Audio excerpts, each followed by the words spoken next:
A lot of this isn't going to make sense to you, and I'm sorry about that. I'm just going to start at the beginning, with the house.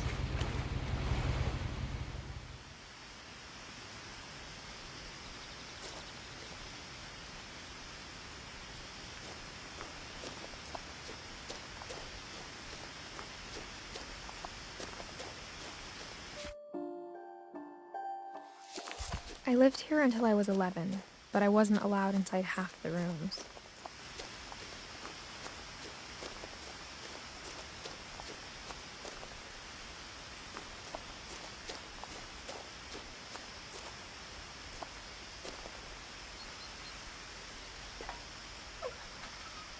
Inside the mailbox were bills from 7 years ago, marked urgent, open immediately.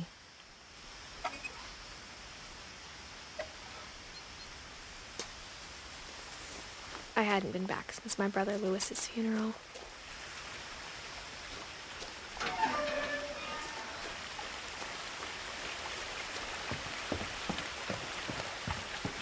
In her will, my mother left me a key, but didn't tell me what it unlocked. Maybe she thought I'd know, or she thought that the mystery would be enough to bring me back.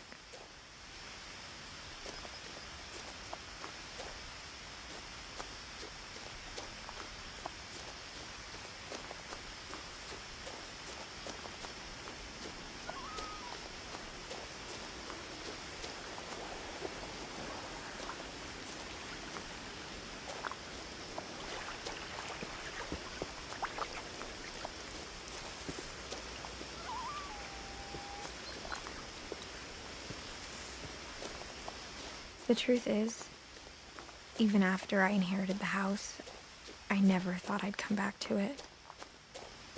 But now I had questions about my family that only the house knew the answers to. The woods around the house have always been uncomfortably silent, as if they're about to say something but never do.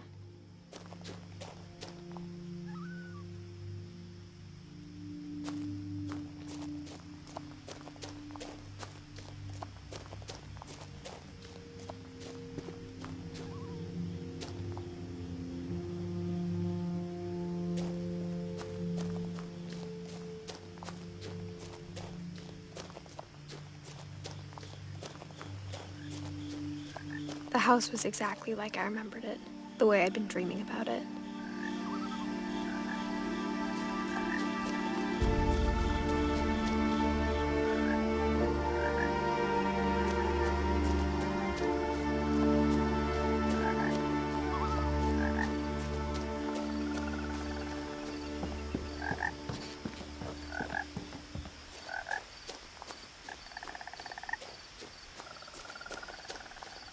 I asked Edie once about the dragon in the pond. She said it had killed her husband. I was 6. It seemed like an odd joke to me even then.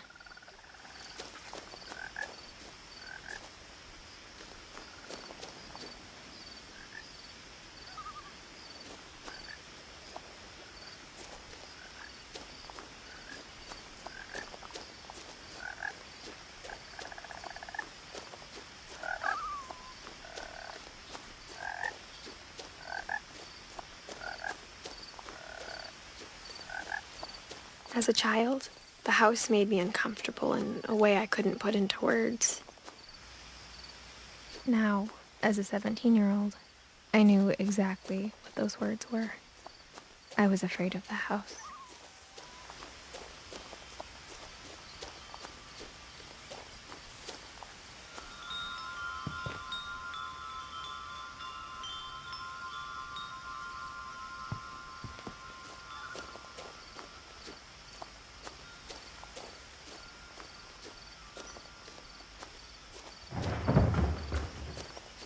I heard something moving around in the garage.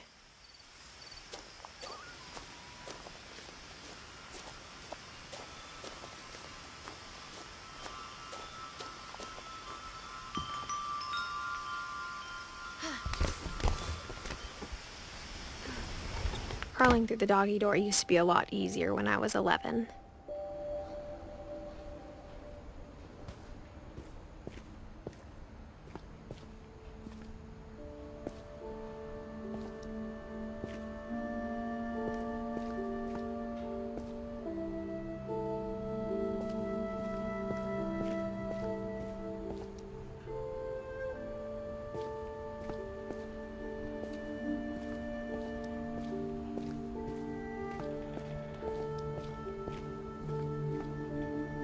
power had been turned off the night we left.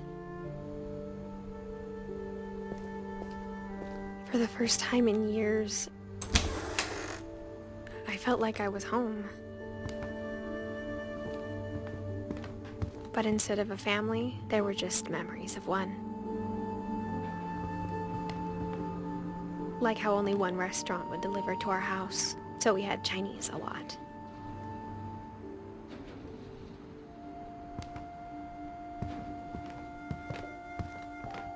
Or how after Louis started working at the cannery, we all got sick of eating salmon. Except our cat, Molly.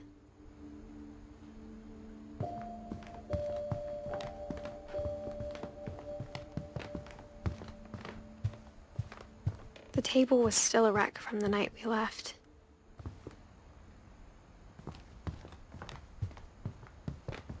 My mom was the only one of us who could imagine Great-Grandma Edie living in a nursing home.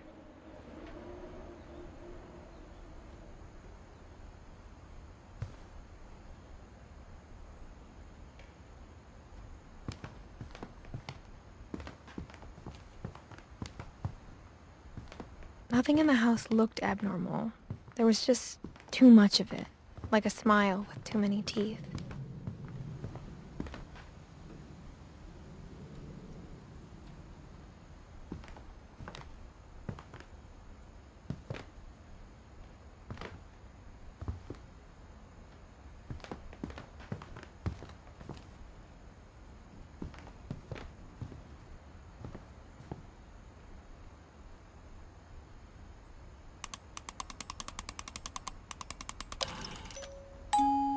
Great-Grandpa Sven built a music box for Barbara, along with the rest of the house.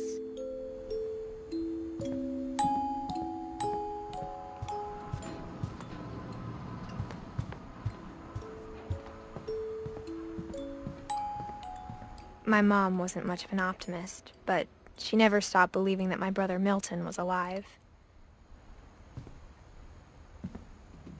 A lot of things got left behind in the whirlwind of that last night.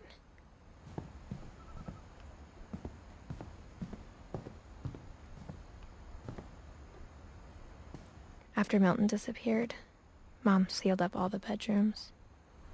Then Edie retaliated and drilled peepholes.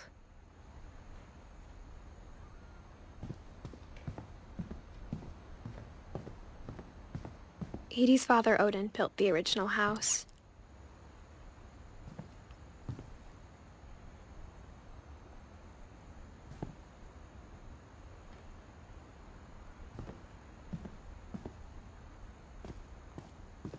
Mom must have locked the third floor stairs on the night we left.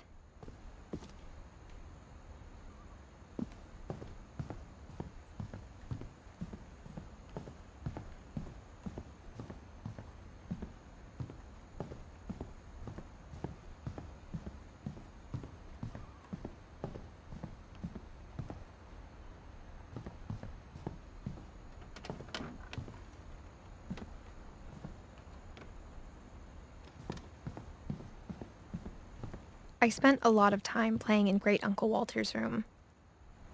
I think my mom sometimes regretted not sealing it up. Louis told me there were secret passages, but I never believed him.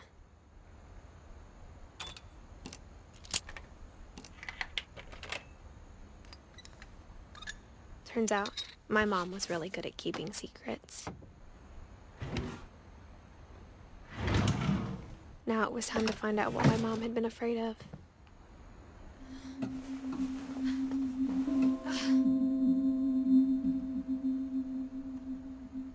Reading this, maybe it sounds like I had a plan, but I had no idea what was behind that door.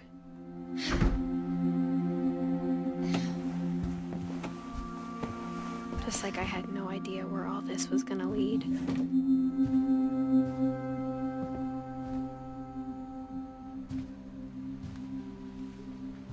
I grew up looking at Molly's room through the peephole. Molly's gerbil had a tiny bedroom with its own even tinier gerbil cage.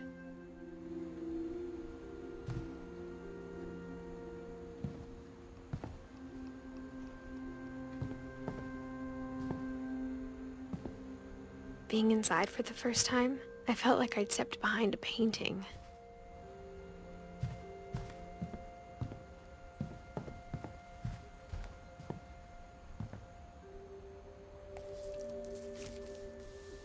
December 13th, 1947. Dear Diary, I'll be gone soon, but I wanted to tell somebody about what's gonna happen. It started when Mom sent me to bed without dinner. I woke up and I was starving, so I looked around for something to eat. The gerbil food was dry, but I didn't mind it.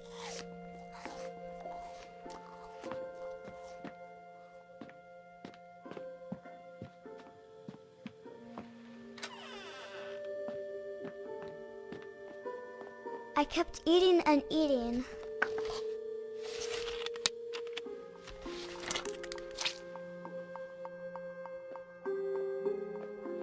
I ate a lot of things that night.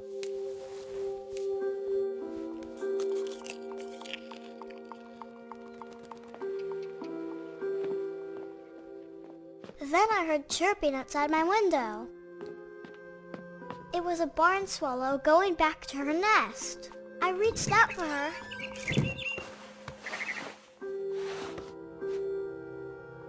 And suddenly, I was a cat.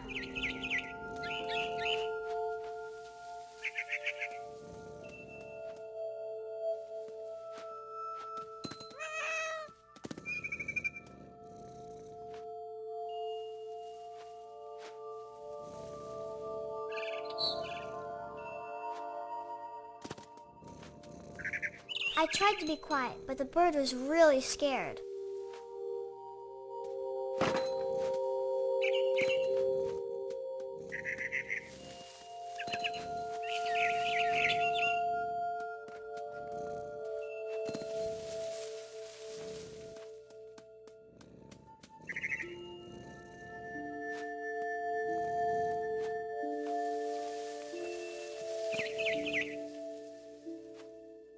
Mom and Dad didn't even look at me.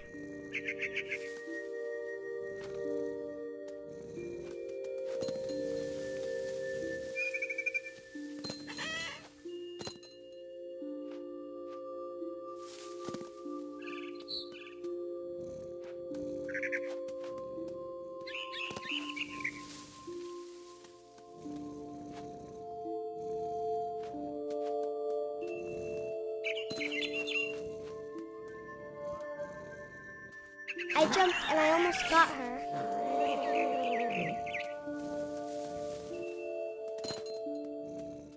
I could tell she was getting really tired.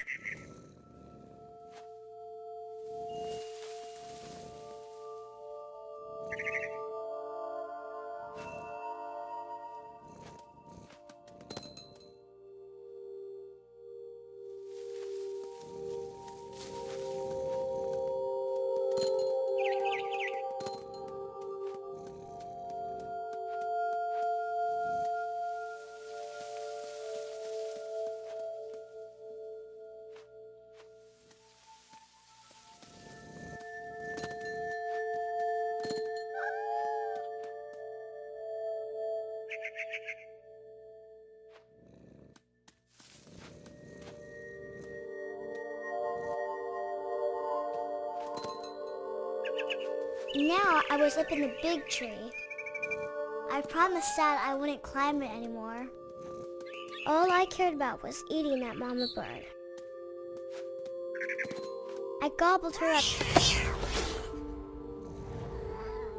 And suddenly, I was an owl. First, all I heard was the wind. Then I heard little teeth nibbling in the grass.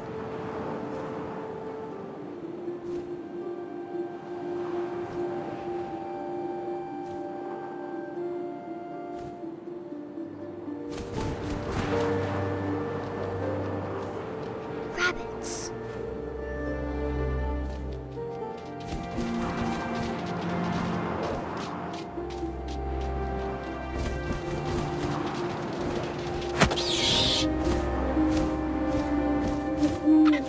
I imagined his face looking up and seeing mine through my talons. I swallowed him up, and I didn't chew one bit. Then I flew off to find something bigger.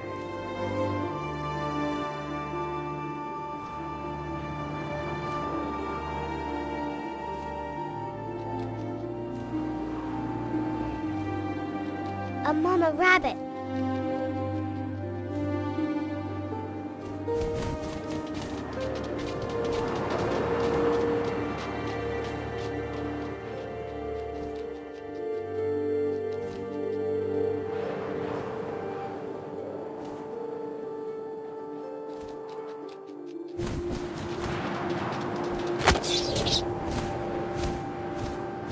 She was almost too big to carry. I started choking, but I couldn't stop eating. And suddenly, I was a shark.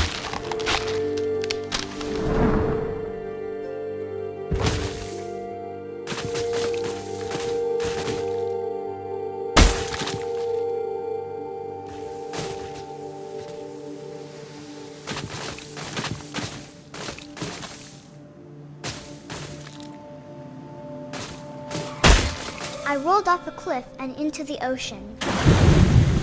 Now, I was hungrier than ever.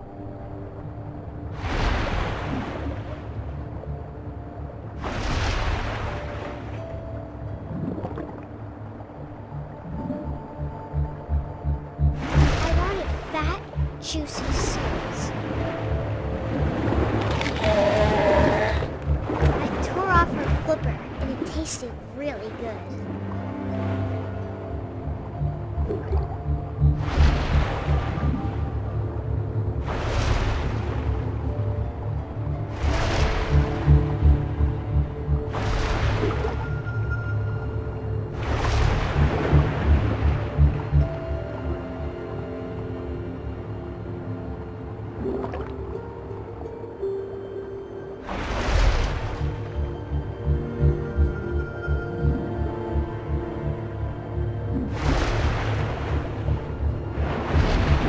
Grabbed on tight. But I was so hungry, I jumped out of the water. When I opened my eyes, everything had changed.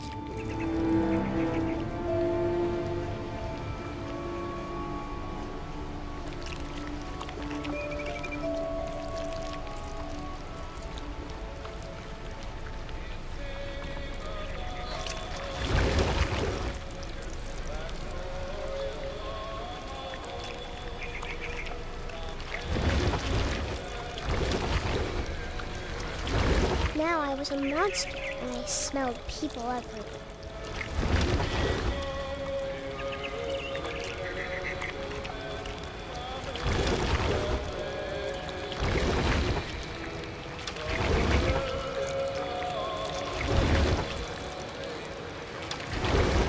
I was big, but I moved real quiet.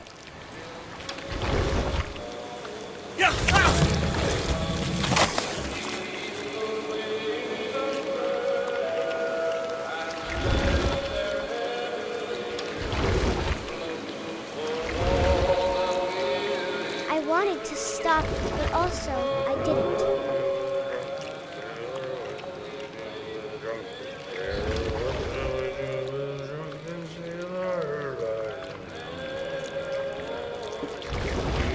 Belly with the rest.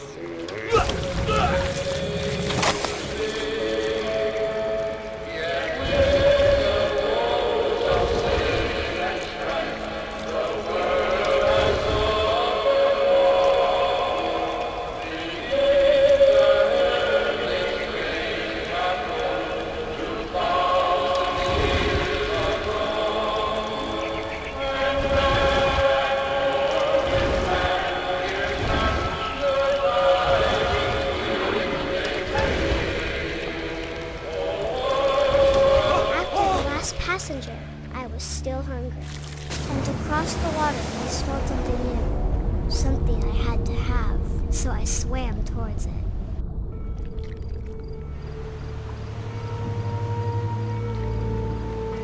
I slithered onto the sand, and the good smell went into an old pipe.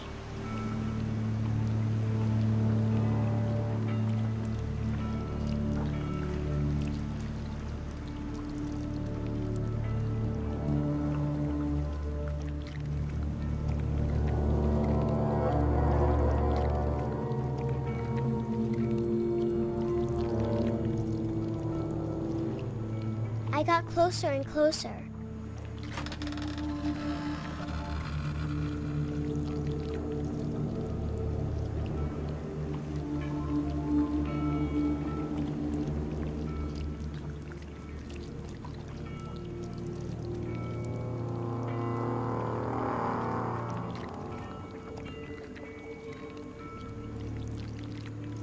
all of my stomach started growling. And suddenly, I was me again. I held my breath for a long time, but I couldn't hear anything. I think it's waiting for me to fall asleep. But it's not going to wait much longer. It needs to feed, and we both know I will be delicious.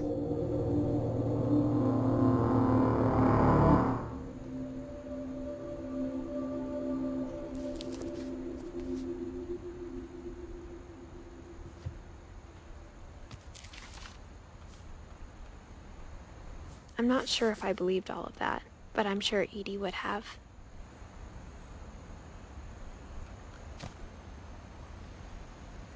I got the sense Edie had spent a lot of time here, before my mom sealed the doors.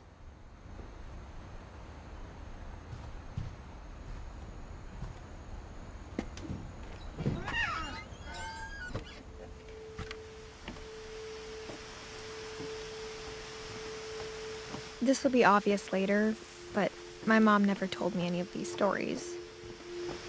Edie would have, but Mom didn't like bringing up the past. Though, when we adopted a stray kitten, she was the one who named it Molly. I spent a lot of time in Great-Grandma Edie's room.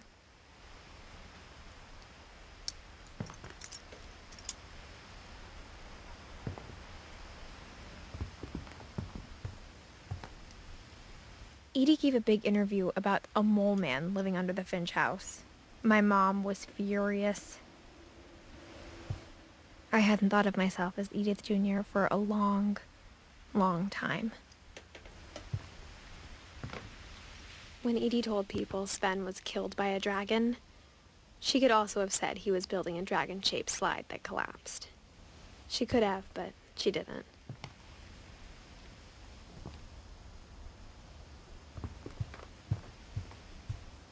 Her room was like a museum.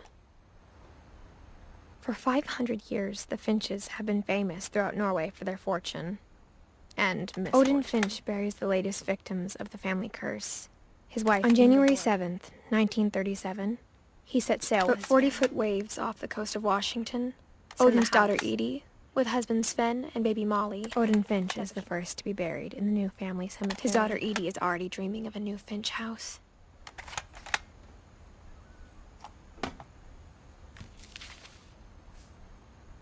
Whatever's wrong with this family, it goes back a long ways.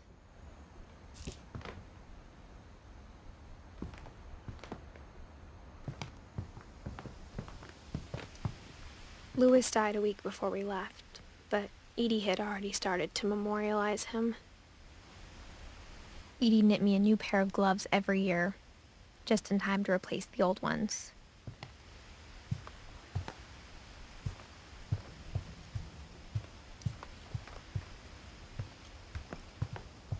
Even in her 90s, sometimes Edie seemed a lot younger than my mother.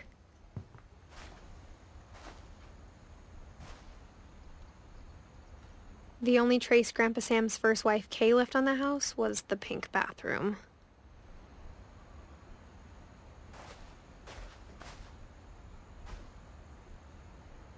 It was a pretty big trace.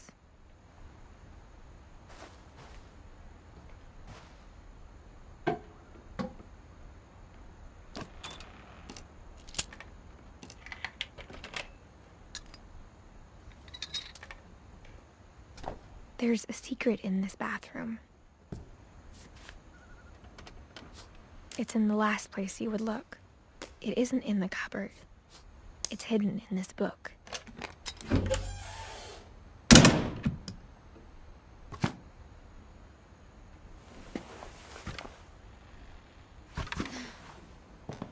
Sven gave Sam an old camera he'd refurbished.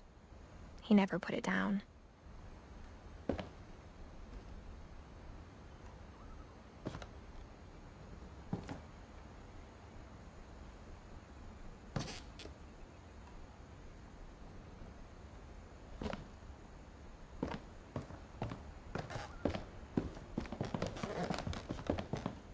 From the paintings on the wall, it was clear my brother Milton had been here before me.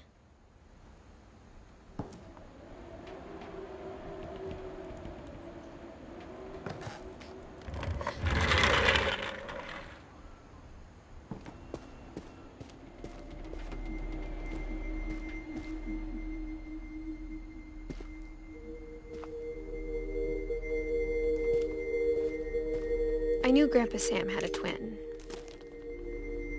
and that he never talked about him. I guess my grandpa didn't like history any more than my mom did.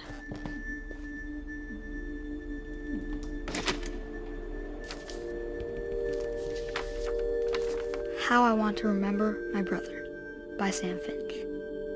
The thing I remember is that when he made up his mind, that was it.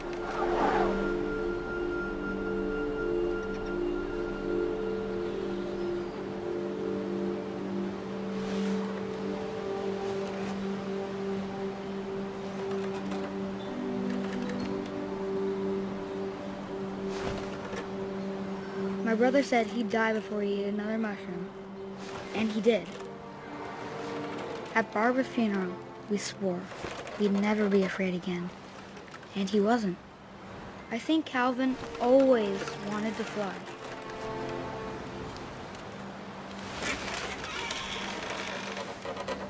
Sam, Calvin, dinner's ready. Coming. But that day, he finally made up his mind to do it. I told him going around was impossible. Maybe if I hadn't said that,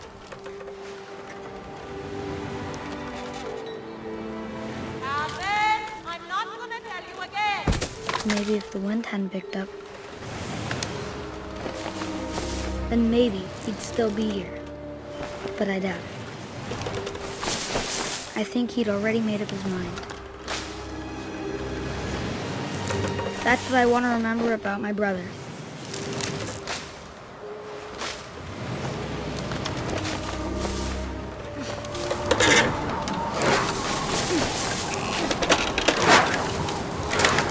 The day he made up his mind to fly, and he did.